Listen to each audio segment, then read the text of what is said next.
PK Karitei ni atigĩtwo aremetwo kũhitha kĩeha gĩake na agĩcakaya na kumbũra ndeto ĩna kĩeha, ndeto yatiga nginya aingĩ mahotetwo mũno na onao magĩcakaya gĩkuũ gĩkĩ kĩrĩkĩtie kũhanĩka. Na oho mũndũ ũngĩ ũtigĩte mafans ake makĩmũhoera na njĩra nene mũno nĩ Shiko Shix ũrĩa wĩ ngumo mũno mwena wa TikTok and even on Facebook. Nĩ mũndũ wendetwo mũno nĩ mathekania make, no nĩ aumbũrĩte ndeto ya kĩeha na akĩhoya mafans ake makorwo makĩmũiga mahoya-inĩ hamwe na family yake. Her beloved guardian Hagu is sadly hospitalized unwell, agomeirwo nĩ ndwari, kũrĩa Shiko Shix augĩte he is suffering from a kidney problem. Na she shared the news 5 days ago, no nĩ akoretwo agĩthiĩ na mbere ku update mafans ake on how Hagu is doing.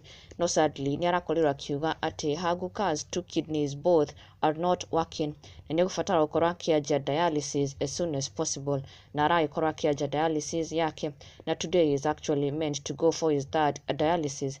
Na Shiko Shix agĩkĩhoya mafans mũno makorwo makĩmũririkana mahoya-inĩ, mahoere guka wao ma akorwo akĩigua wega na mahote gũkorwo makĩinũka nake e mũhonu, ahote gũkorwo akĩinũka mũciĩ kũrĩo, na tukamũhoera kuona kwa naihenya tũkĩiga family ya Shiko Shix mahoya-inĩ.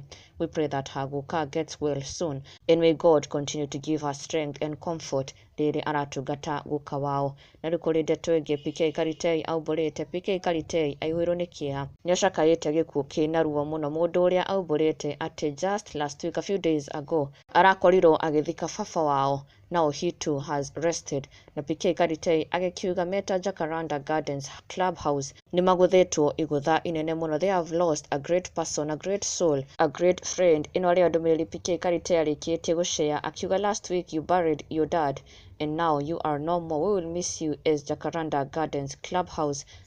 May Jehovah comfort the family. RIP Part 2 in loving memory of Patrick Ndegwa, beloved son, husband, dad and friend. Na mafans na mashabiki ake ona nginya aini makenyitanĩra nake gũcakaya gĩkuũ gĩkĩ.